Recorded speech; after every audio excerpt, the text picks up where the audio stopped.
Tara, samahan nyo nga ako sa mga kaganapan ko sa mga nakaraang araw. Habang hindi pa nga tayo nanganganak ay magbisi-bisihan na muna nga tayo. Kaya may naibanan nyo nga po ako. Pa 38 weeks na nga tayo pero hanggang ngayon hindi pa rin nga lumalabas ang aming baby boy. O panigurado nakasiling na naman ika sa tukili-kili kong malang itim. Palapit na nga ang ating panganganak. Kaya manla na talagang andal. Kaya habang hindi pa tayo nanganganak, ginagawa ko na ang pwede ko ngang magawa.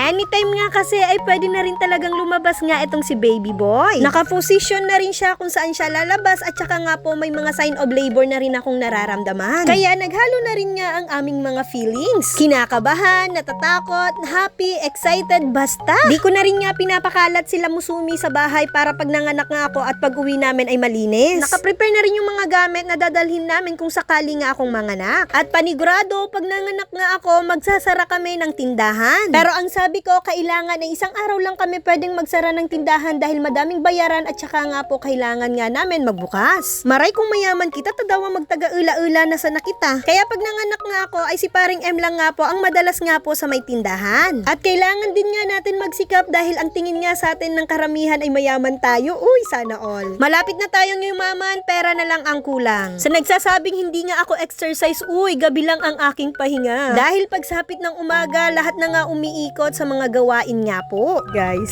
magpapacheck up tayo. Dala ko yung baby's book.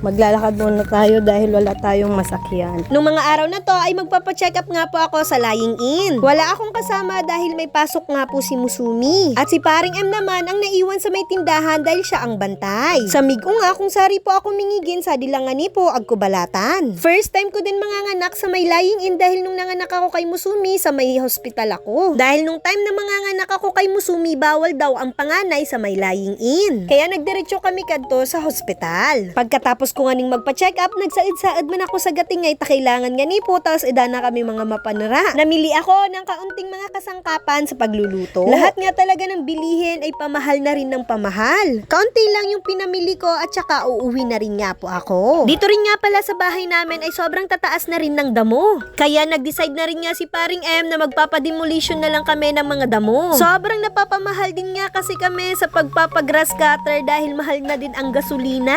Pinademolition na nga namin yung mga damo para matanggal nga po yung mga lamok. Wala na rin kasi kaming alagang kambing kaya mabilis na rin nga tumaas nga po yung mga damo.